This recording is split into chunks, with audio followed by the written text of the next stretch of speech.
Hey Divas, it's Olivia. Just a quick little tidbit.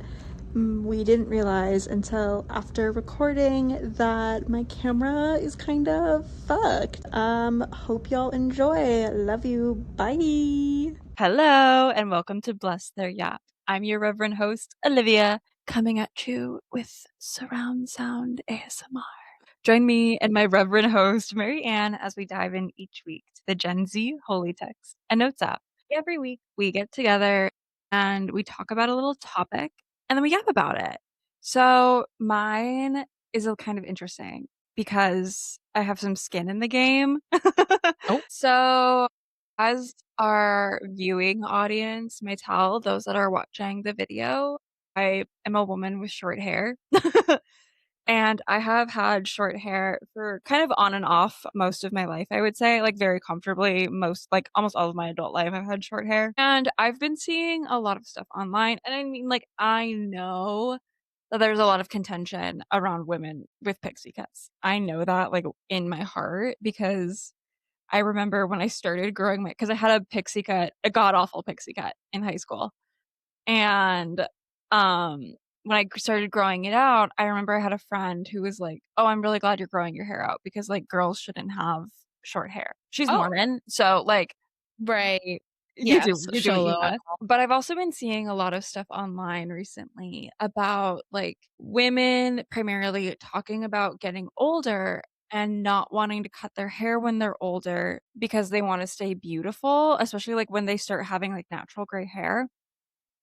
And sort of describing the, like what I think it is actually is I think it's the phenomenon of the mom chop, which is, like, when you have a Yeah. baby, babies grab at your hair, and so a lot of moms typically cut their hair at that point. 1, I think in their mind, it's less effort, but 2, I think it's also, like, safety of you and your child. But I've noticed that a lot of people, like, associate older women with short hair as being less beautiful and less attractive as, like, older women with long hair, and I think that's really interesting, and I wanna talk about it. And I'm not really coming from just to, like, clarify, I know that there's, like, cultural reasons that, like, someone keeps long hair. A lot of indigenous cultures don't cut their hair short, men or women, along with, like, a lot of, like, Asian cultures have a lot of, like, sort of, like, standards around having long hair, be it for, like, wedding purposes or whatever.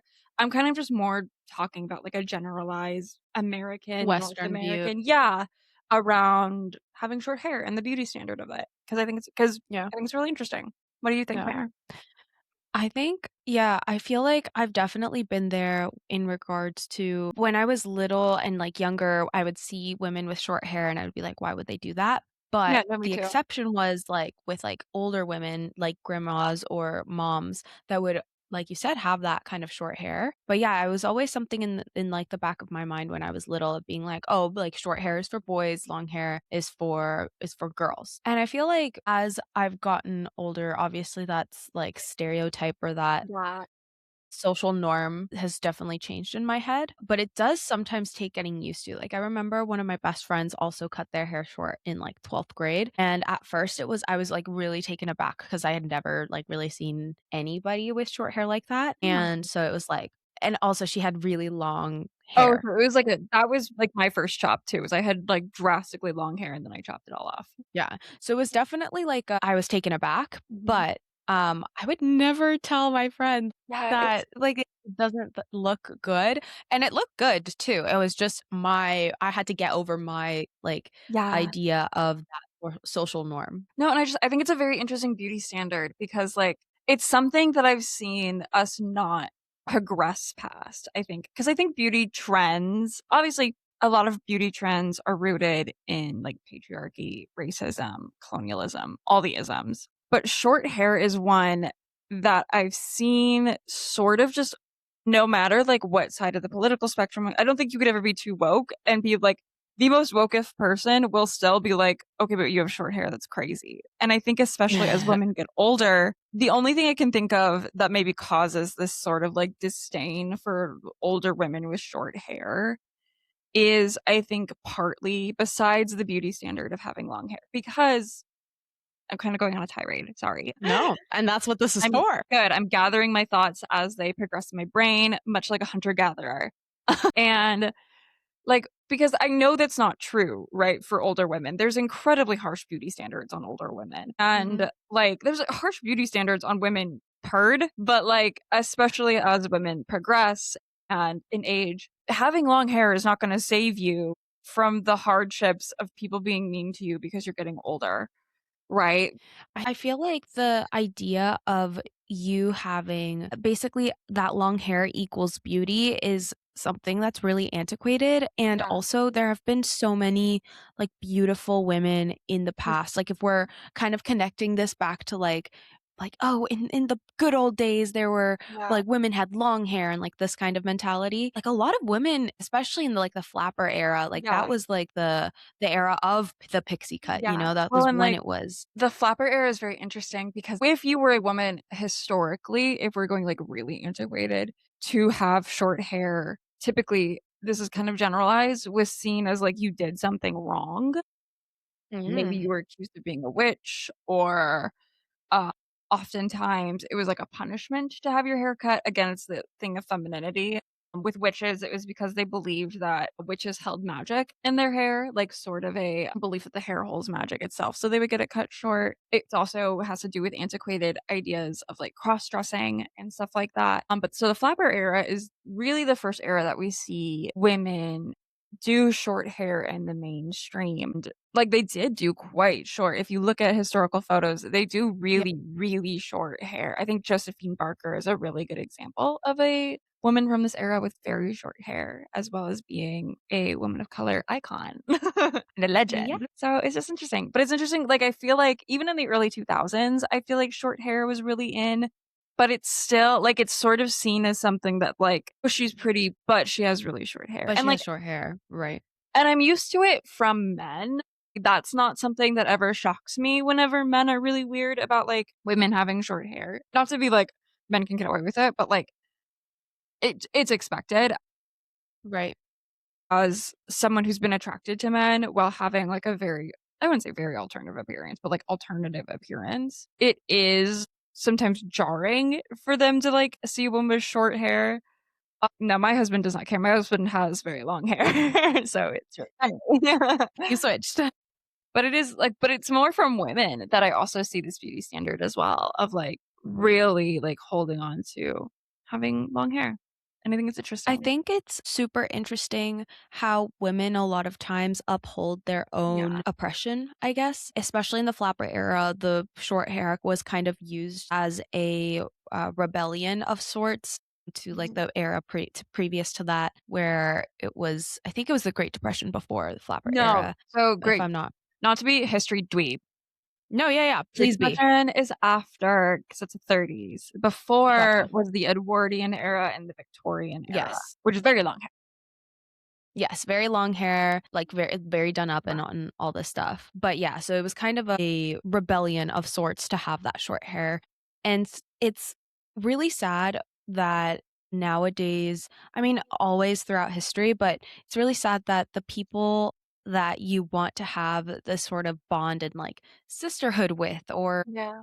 you want to be your allies, are often your oppressors. So it's like in regards to short hair, it's like if I don't know, if you see like a woman with short hair, the immediate thought shouldn't be like, oh, that should be for like men, or should be reserved for men. It should be in a thought of like, oh, you know, that's not my cup of tea, but Yeah, she but rocks yeah, it. it looks fine on her. And I do think a Yeah. lot of the hatred towards it with older women is probably like the Karen archetype as well. When you think of like the Karen Hmm. haircut, that is typically a very short pixie haircut. And yeah, and I think that's part of where like this older archetype comes from as well. And it's just really interesting. And I wanted to talk about it because I have Yeah. short hair and I'm gorgeous. Yes, you are. Mm. Mm. Yeah, I think with older women, it's interesting that you say that it's like kind of a mom cut because I never really put that together, right? Like I only as a know that kid, from someone that I know that has kids. And she was like, oh, I did the big mom chop. And I was like, got it. okay. Okay, so maybe we weren't there yet, but now we know. Yeah.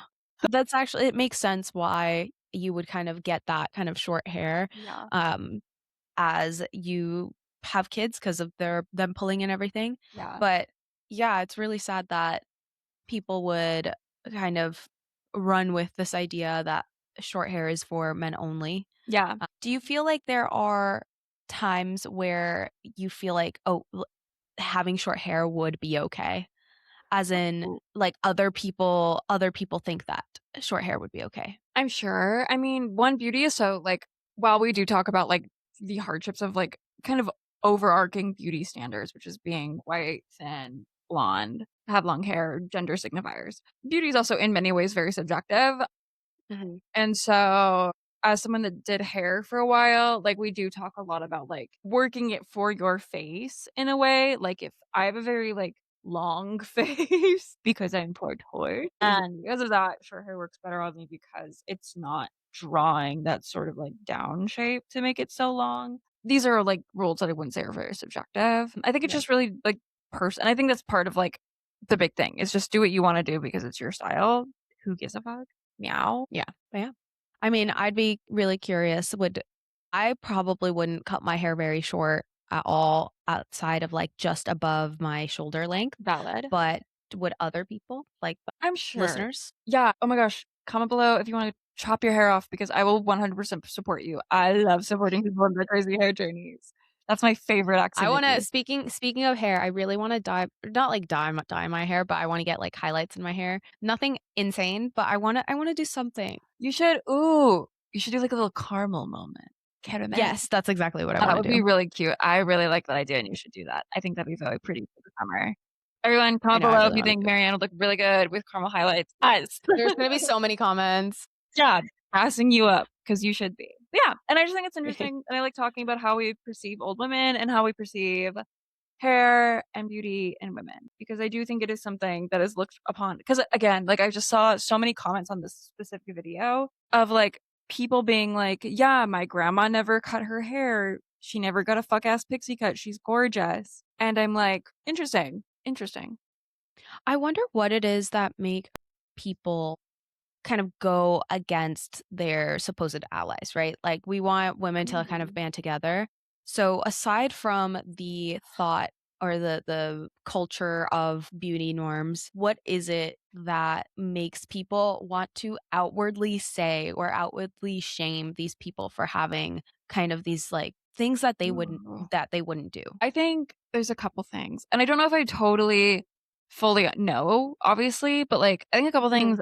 We talked last week about Jeffree Star, and I brought up how a big reason that I think he got so popular is because he was like kind of mean and brutal, Mhm. and people like kind of was like, "Oh, that's crazy." Morbid curiosity. Not Yeah. even that. I think I don't think a lot of people like being mean outwardly, right? I think nobody would ever declare themselves as enjoying being mean, Right. but I do think we like when we watch someone be mean to someone else. Mm, And I think especially if it's sort of in like a way that we think that they deserve. Like someone says something dumb on the internet and then they get like troll or like not even troll, but like then like somebody claps back at them and it's really shady or like has the receipts, kind of like with Jeffree Star, right? Jeffree Star's whole thing is right. like, I have the tea. I know this. I know this. And Right. I think a big reason why he became popular was people were just like, oh my gosh, he's so savage and brutal. And so I think that's part of it. And I think especially now,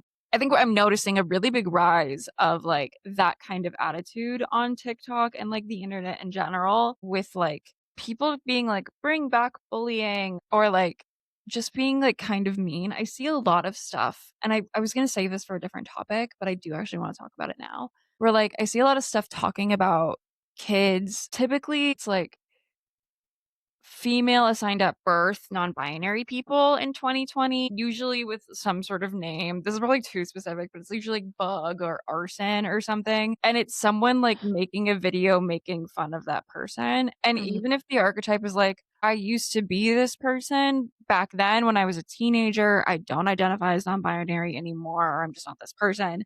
There's something about it that feels really insidious and mean to me, on top of Yeah. just making fun of like teenagers, which I think is really lame. It feels Yeah. very transphobic, but in a way to be like, oh, this is cringe content.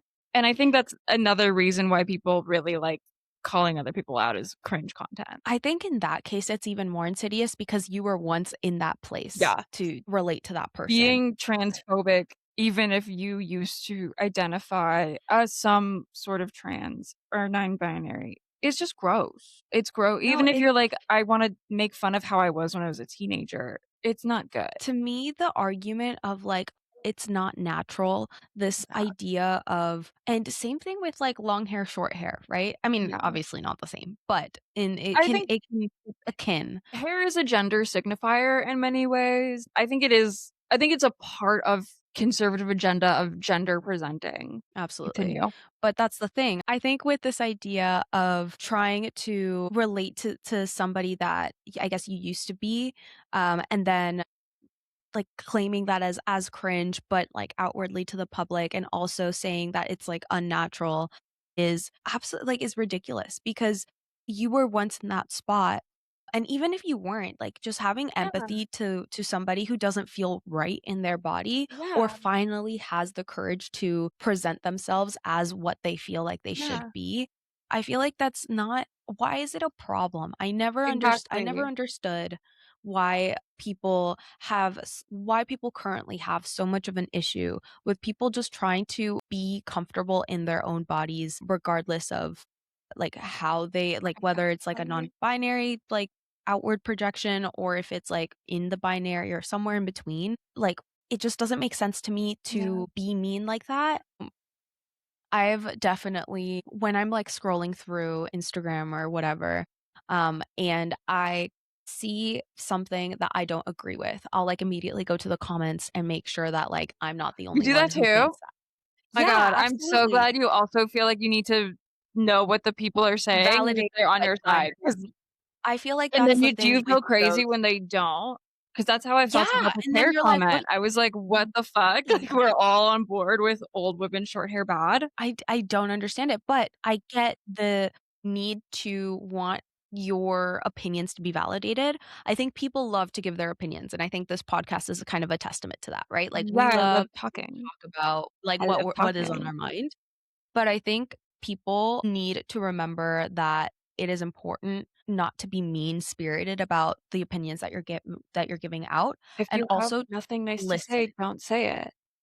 I mean, Two that, but choice words. also if it comes from a place of like genuine curiosity and wanting to understand, that's one thing. Like if you have something mean to say that you want somebody to change your mind on or you want to seek to understand whatever the topic is, I think that's completely fine, but I think it's truly important to like be a person who listens Yeah. more so than being a person to like talk. Just don't yeah, and I think yeah, I agree, and I also think, like, unplug. If your first thing to do is, like, comment somebody on somebody's, like, talk Yeah. meanly, unplug. Maybe, walk away. Yeah, go Watch touch the grass. vampire yeah, Go do that. watch the Vampire Diaries. Chill. Exactly. Relax. No, for real. Yeah, Crazy. Yeah, that's yeah. my pick. I definitely think Um, with I have older short hair. women, yeah, short hair is great. Older women can have short hair, younger women can have short hair. We shouldn't chastise other people People for have short hair. the way that they decide to present themselves. Yeah, real. What an easy Yeah. topic. Chill.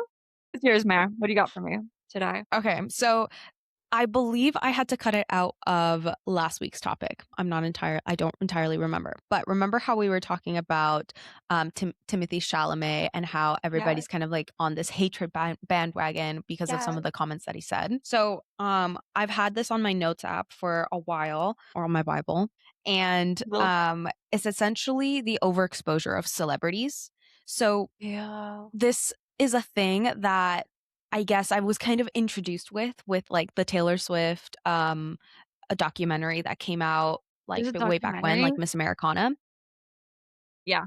Yes. So, essentially, in that, she has, like, a tiny little, like, I guess, monologue slash, like, I guess, scene where she talks about how she's, like, overexposed, or almost overexposed, and specifically what that means or what she means there is how she's kind of been in the public eye and been viewed by the public a lot. So, whether it's Yeah. Well, through she's been in the magazines public eye or for, like, 30 years, basically. yes, but I'm specifically talking about a short period of time. Oh. So when a celebrity is quote unquote overexposed, it kind of just means that they are being viewed by the public in multiple different ways, whether they are in multiple movies Mm. or like in a row, or they're being used by like directors where they have a lot of opportunities. Maybe they do too much press, or Yeah. they are being chased by the paparazzi too much. It's kind of like they are way like the paparazzi and the public is kind of obsessed to a point where people are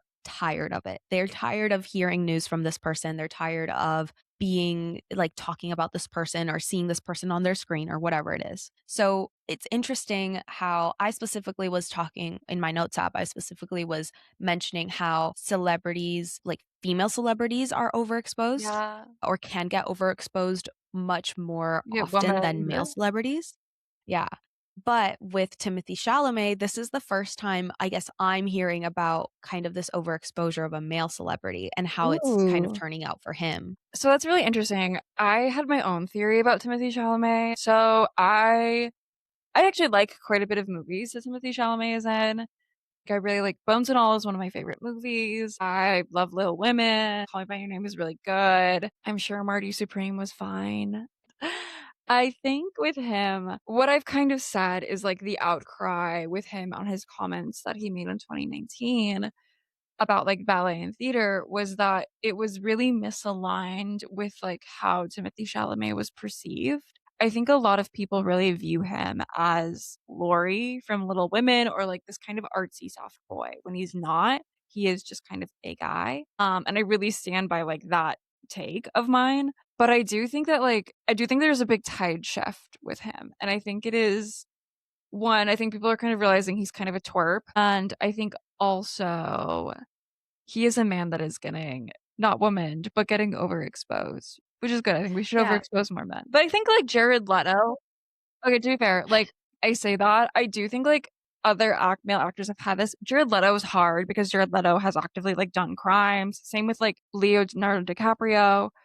I'm trying to think. There's usually like I guess maybe Pedro Pascal could have had that, but he kind of just went under the But radar. yes, I think he knew when to pull back Yeah. almost. Like he was Or doing a lot of press yeah. and And then kinda then it dipped for a disappeared. little bit, and I think that's interesting because we don't do that with, like, female celebrities often. We usually, like, just harp and harp and harp and harp and harp until they die, Mhm.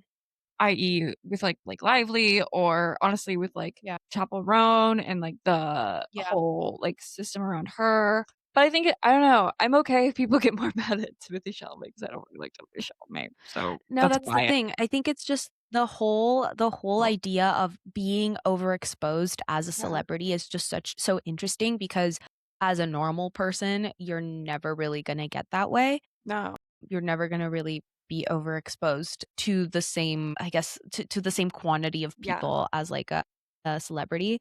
But Charlie XCX, when she was doing her Brat tour, she was kind of like everywhere, right? I Like love Brat was it. absolutely You could everywhere. be And we love everywhere and I Brat. would have But she had, I guess, a comment, I believe on Instagram or something, where she was talking about how she felt like it could get overexposed to a point yeah. where it just becomes tacky. Yeah. And she wanted to experience or try almost to make herself overexposed. So basically, she wanted to overstay her welcome.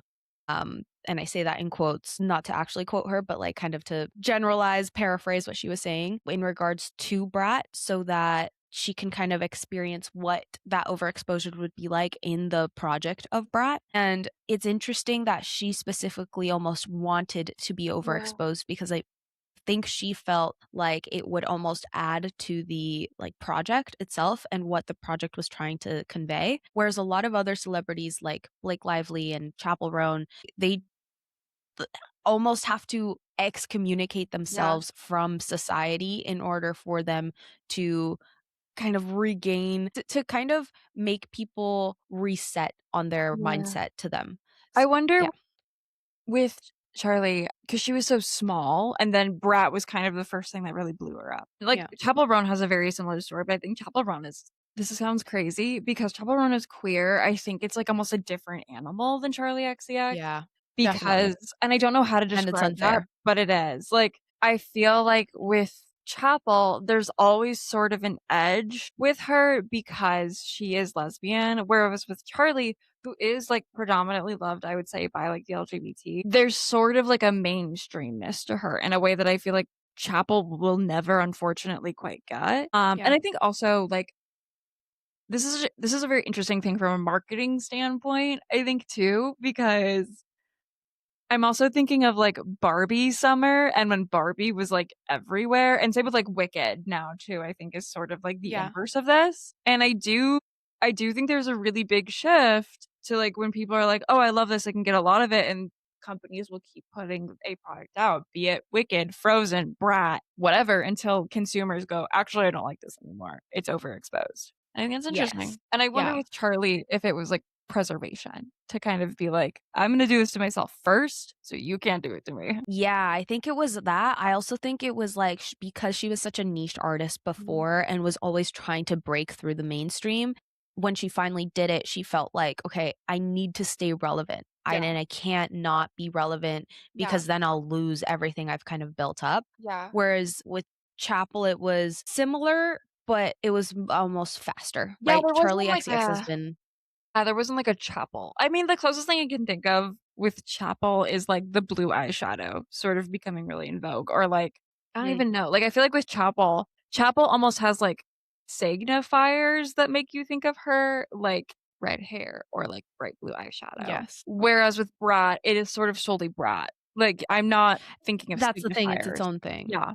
And I think what you were saying about how Brat/Charlie XCX is treated differently than Chapel because of Chapel's queerness is super interesting because it kinda goes back to what we were talking about Mhm. before, about how people, especially in the queer space or who present differently than the norm, are chastised for presenting differently, Yeah. and it's unfair because there's almost these expectations that are put on these people that wouldn't be put on somebody who is, like, heterosexual and female presenting and all these things. Even though Charlie objectively kind of carries that mean girl energy and, like, that is a part of what Brat is. I mean, Brat is essentially a project that tries to get you to understand that, like, you are your own. It is, yeah, it's kind of like bad bitch energy, and it's like Exactly. it is kind of like this is going to sound insane. It kind of reminds me of, like, Cardi B, but for, like, white women, like, Oh, edgy white girls, you know absolutely. what I mean? Like, Yes. Oh, it's, like, 100%. kind of For, like female rapper for, like, pop girly and, like, queer men. oh, absolutely. I completely agree. Like, it's and with Chapel, it's more so because she's taken a stand on her Yeah, boundaries and, like, I've seen so many things about her, like, being Karen or which is so gross. You're allowed to set boundaries even if you're it famous. doesn't make sense just because and this is something that I've had to come to terms with as well. Like, when Chapel first said, like, "Oh, I don't want my fans to, like, come talk to me," I kind of was like, "Okay, then why are you famous? Like, why are you in this 'Cause she business?" makes good But then music. I, like yeah, but also it's not our right as No. normal people, or it's not the paparazzi's right to chastise this person for just, like, walking down the street. If she's at, like, a press event or something, she still deserves to be treated with respect, not yelled at, but it's expected for her to, like, get pictures taken, but if she's just, like, at the airport or, like, walking down the street Have or, like, trying to have a respect for meal, people. like yeah, like, leave them alone, like, it's okay. I think this Um overexposure thing is really kind of a funny double-edged sword too. I also wonder if, like, we could say overexposure as, like, kind of like we have too much access to celebrities. I think Oh, celebrity if absolutely. you look at, like, old Hollywood, there was really sort of a lot of secrecy around old Hollywood and how you become famous. Whereas now, I think celebrities have to essentially also be influencers, and I think this is, like, Mhm. celebrity in any stance, like musician, writer, author, movie star, whatever. I think you have to have an online presence, and I think it's really hyping up these sort of, like, unhealthy parasocial relationships, and I think Yeah. stan culture has also gotten a lot worse because of the internet. I think like, fans are a little too aggressive from time to time, and I'm like, "Guys, like, leave 'em Absolutely. alone. Leave 'em alone." That's the thing. People love to give their opinions, and they love to Yeah, hide behind a screen, behind anonymity. yeah. Did I say that right? I don't know.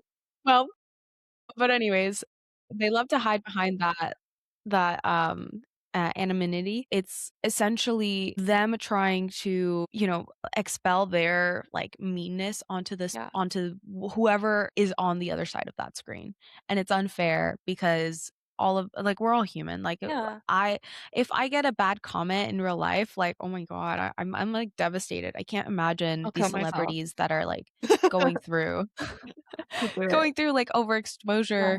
Yeah. And I think also specifically with how to remedy overexposure, it's just so interesting that celebrities like genuinely have to just like hide in their, I don't know, Mansion. in their houses or Forever. somewhere where they won't be seen because otherwise the obsession around them and the obsession uh at first, I believe it's an obsession in a good way, right? It's like people want to know what's next on their project list and all these things, or they want to know their thoughts, opinions, and whatever in a good way, right? Yeah. And then the obsession turns on them and becomes like derogatory Negative. almost, I right? think Like Sabrina Carpenter kind of I don't listen to a lot of Sabrina Carpenter. I know you do. crazy. I know, I'm sorry. She's good. I like her. She's fine. She's great. She's great. Yeah, whatever. But I do think like I kind of wonder if she kind of teeters that line a lot, I feel like, where people like really like her and then there's always like someone that's like she's too sexual, or she's too annoying, she's too Mhm. cringe. And I think that's really like I feel like she is someone that's kind of a really good example of this because I fear, I guess is a better term. In the next like 10 years or so, she's still making music. People are just going to kind of like she'll have like a Taylor Swift 2010s moment where people just hate her. So it's interesting. Oh, yeah, I can see that. That's the thing is, like, you have to know when to pull back. Yeah. Like, I think Sabrina Carpenter is on the brink of overexposure because she's been on tour for Ever. Ever. forever. She's done Christmas specials, she's done, like, I'm sure, like, she's doing, like, SNL stuff, Yeah. like, right, she's, The like, on our Muppets. screens. She's on The More Than a Muppets, Cake. like, she's on everything, right? Like, Yeah. she's been everywhere. So, I imagine her team is probably like, "Okay, we need to, like, not do Chill. much, and we need to chill out because otherwise people are going to start to turn on you," and we already saw that with I guess, like, started to see that with her, like, album cover. Yeah. But, yeah, Dumbest yeah, controversy, silly. sorry. Silliest Dumb, controversy ever. dumb, dumb, dumb, dumb, dumb, dumb, dumb. But, yeah, those are my thoughts That's really about great. overexposure, That's really and cool. yeah. I love that. Do you wanna get into sermon studies? Yeah. So sermon studies listeners are just like little tidbits that we like to share with you, stuff that we've been like doing or watching or reading if we're really feeling smart, that we want to share because showing is killing. What do you have, Mel? Yeah. Okay, so my sermon study, I have a couple of options, but I'm gonna stick with I made bread yesterday, and Ooh, yum. it's really What kind delicious. of bread? So, essentially, it's sandwich bread, but sourdough sandwich bread. I It's love not made with sourdough. yeast. So, I feel so healthy for making my own bread. I'm also really proud of myself because You've the been bread is making bread for a while. Why is this like you're acting like this is a new tactic? No, because it's a different kind of bread. It's like sandwich bread. So sandwich bread Right. is like there's not a lot of holes in the bread itself. Like Hmm. the crust isn't like super hard, Hmm. whereas like with sourdough it's like super hard and like there's a lot of holes and like a lot Mm. of gluten and all these things. Sandwich bread is much softer. Like you squish it and then it kind of Interesting. goes back to its shape where it should. Look at you working on And your I gut did health. that. Yeah, exactly. Yeah, I had, like, a slice yesterday. I finished baking at 11 p.m. and had to wait an hour Wow. for it to cool down. It was not completely cool, but it's fine, and it was so delicious. It That's was so good. I so love that for you. I'm I'm gonna really have bad at some later baking, with some so peanut butter. good. Pardon? I'm really bad at baking, so I always really envy people that That's okay. have that craft. That's what I'm here for. Real. You and Breezy are my trad wives, and I eat your goodies because I get so happy about it. Because I'm like the worst baker. No, I just don't have patience for it, and I don't have patience for like the ratio, and I That's don't like valid. it. I hate it. That's valid. That's a really good I sermon just like session. being able to, like, make something with my own No, hands. Like, I and think that's that's really so cool. valid. Like, I think that's really like, I think people that I really wanna get into making my own bread. It just sounds like a lot. But I really No, respect that's people fair. that do that, and I think it's really cool. And I think it's a great skill to learn, honestly. I wanna do like, when I move to Canada, I wanna get I keep, like, switching my mic around. Sorry, I just got distracted. That's okay.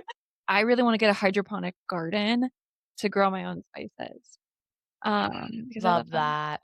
'Cause then I don't have to Yeah, buy no, love spices, that. and I think that'd be great for Yeah. everyone. So yeah, that's really good, Mare. I love your baking bread. Can't wait to eat bread.